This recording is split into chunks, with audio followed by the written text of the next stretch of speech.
How to fix Navien water heater error E110. Step 1. Turn the heater off. Press the power button to turn the Navien off before checking the intake and exhaust system.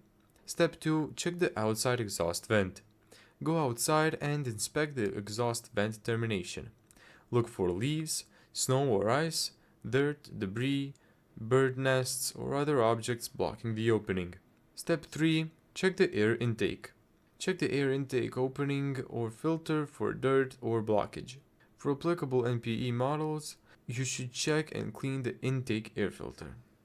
Step 4. Check the condensate drain. E110 can also occur when the condensate drain line or drain is blocked.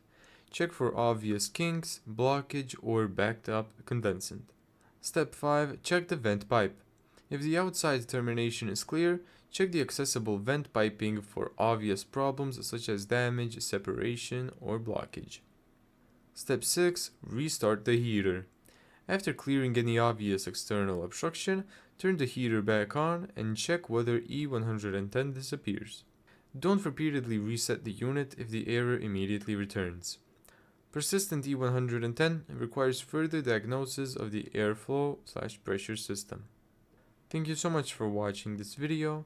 If you found this tutorial helpful, make sure to give it a thumbs up and subscribe. And as always, see you in the next video.